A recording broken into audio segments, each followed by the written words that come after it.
See, by and large, of course, in any industry, I'm sure there are opportunities for people to be unethical, and there is some unethical practices going on, etc.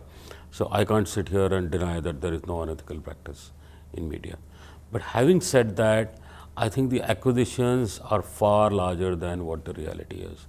And I mean, it happens that anybody who's affected on the wrong side, who has been exposed, will always scream murder and say, no, no, no, but these guys have done unethical things and I am completely right, etc.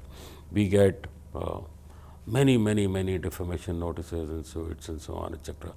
All from aggrieved parties who have done the wrong things, and when they're exposed, then they want to do these things. None of them have been able to win a case against us simply because we have been in the right. And I understand that this is the case across various large media organizations as well, with very little success for such complainants. But it's on the rise because there is better leadership. People are basically trying to take shelter behind legal means, other intimidation means to try and stop media from exposing them. It's our job, so that's something which will. At the same time, I do understand that there is lots of temptation provided to various individuals by these various media houses to try and ensure that their means are met with the various individuals who are at fault.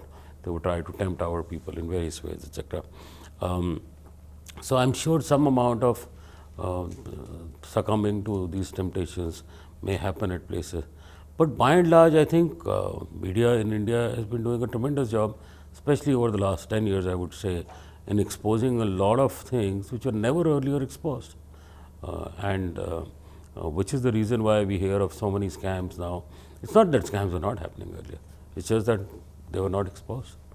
And it's every time it's the media which has actually gone and brought them out, because the administration, the policymakers, the governments never go and say, oh, this is the scam our government did, or this is the scam even the previous government did. It's not in their interest. So it's usually the role adopted by media to do that. So I think we have to look at how much positive ground we have covered in this space, and there is always room for improvement in being able to keep a completely clean nose and ensure that full ethics are followed. And that's the effort of definitely our organization, to ensure that nobody can misuse their position, nobody can create any unethical practices. We have lots of checks and balances and systems to ensure that doesn't happen. And that's something we are committed to and we will follow all the time.